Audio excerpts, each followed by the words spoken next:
Ito, ang latest weather update.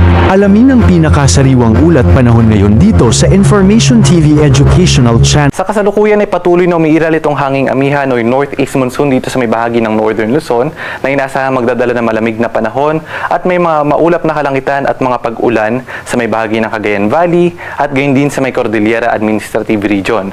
Samantalang dito sa may bahagi ng Ilocos Region, magkakaroon naman ng mga isolated na mga may hinang pag-ulan o pag-ambon.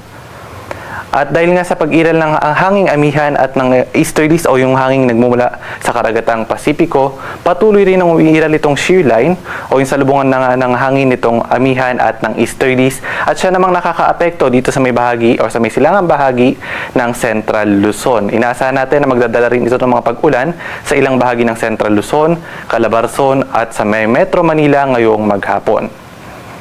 At sa nalalabing bahagi naman ng ating bansa, inaasahan natin ng generally fair weather conditions at magkakaroon lamang ng mga isolated rain showers or thunderstorms. At dumako naman tayo sa magiging lagay ng panahon ngayong araw dito sa Kalakhang, Luzon. Asahan pa rin na maulap na kalangitan, may mga pag-ulan, pagkidlat at pagkulog dito sa may bahagi ng Cagayan, Isabela, gayon din sa may Quirino, Aurora, at maulap na kalangitan o makilimlim na panahon dito sa may bahagi ng Nueva Ecija, Bulacan, Rizal, Quezon at ng Metro Manila. Dulot pa rin ito ng epekto ng shear line. Samantalang maulap na papawirin at may mga pag-ulan dito sa may bahagi ng Cordillera Administrative Region, gayon din sa nalalabing bahagi ng Cagayan Valley, dulot naman ito ng hanging amihan at mga isolated na mga pag-ambon, dulot pa rin ng hanging amihan dito sa may bahagi ng Ilocos Region. Samantalang sa nalalabing bahagi ng Luzon, inaasahan naman natin ang generally fair weather conditions at magkakaroon lamang ng mga isolated rain showers or thunderstorms.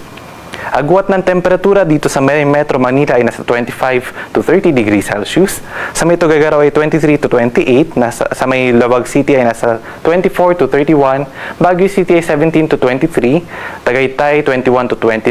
At dito naman sa may Legazpi ay nasa 25 to 32 degrees Celsius. At para naman sa magiging lagay ng panahon dito sa may Kalakhang, Visayas at Mindanao, gayon din sa may Palawan, inaasahan natin na generally fair weather conditions pa rin ang mararanasan sa buong maghapon at may mga tsansa pa rin ng mga isolated rain showers or thunderstorms. Agwat ng temperatura sa may Iloilo ay nasa 25 to 31 degrees Celsius. Dito naman sa may bahagi ng Tacloban at sa may Metro Cebu, 26 to 32 degrees Celsius. Sa may Puerto Princesa, 25 to 32. Sa Buanga City, 25 to 33. Cagayan de Oro, 24 to 31. At sa may Metro Davao naman ay 25 to 34 degrees Celsius. At dahil nga sa patuloy na pag-iral ng shear line ay nakataas pa rin yung ating weather advisory kung saan inaasahan na magkakaroon ng mga heavy to intense na mga pag-ulan dito sa may bahagi ng Isabela at moderate to heavy na mga pag-ulan naman dito sa may bahagi ng Cagayan at Aurora sa buong maghapon. Kaya naman pinag-iingat yung ating mga kababayan sa mga banta ng pagbaha at pagguho ng lupa, epekto pa rin ito ng shear line. At bukas magpapatuloy pa rin yung epekto ng shear line sa may bahagi ng Cagayan at Isabela, moderate to intense na mga heavy to intense na mga pag-ulan sa may Cagayan at moderate to heavy na mga pag-ulan sa may Isabela. Samantalang by Thursday, inasa natin na moderate to heavy na mga pag-ulan na lamang ang mararanasan dito naman sa may bahagi ng Cagayan at Isabela. Bagamat pinag-iingat pa rin yung mga kababayan sa banta ng pagbaha at pagguho ng lupa dahil may ilang araw na ring umuulan sa may bahaging ito ng ating bansa. At sa ngayon, wala naman tayo nakataas na gale warning sa namamabaybayin ng ating bansa. Bagamat pinag-iingat yung ating mga kababayang papalaot sa may baybayin ng Northern Luzon dahil pa rin sa epekto ng hanging amihan na maaari magdala ng katamtaman hanggang sa matataas na mga pag-alon.